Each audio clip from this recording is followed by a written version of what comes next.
start, get your white yarn. You're going to chain 21.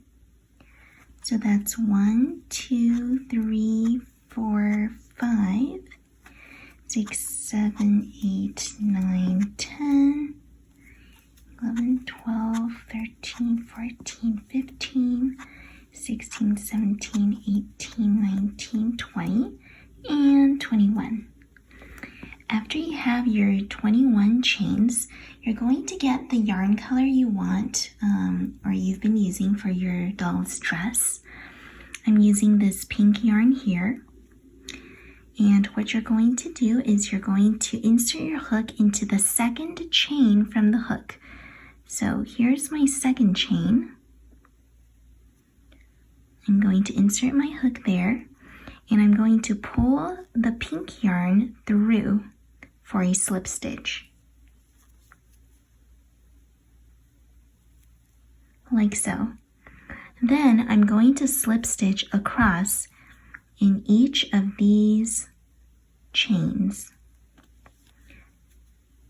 So as you can see, I'm inserting my hook into a loop in the chain, yarning over, and pulling through.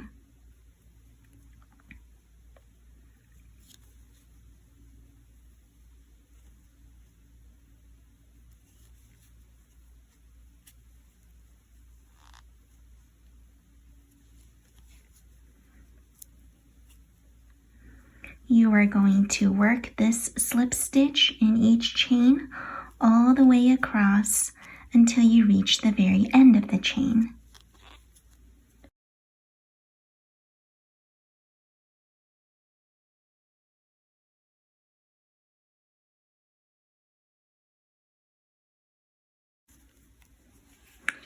And as you see, I've reached the very end.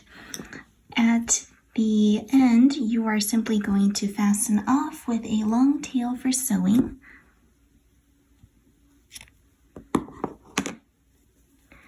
And there are ends poking out on both sides, but don't worry too much because when you sew this onto the body, you're going to simply sew it in and weave the ends in.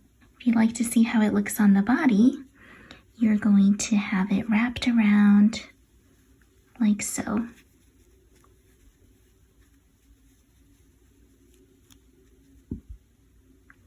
All right. Thank you for watching and hope you enjoy crocheting this doll.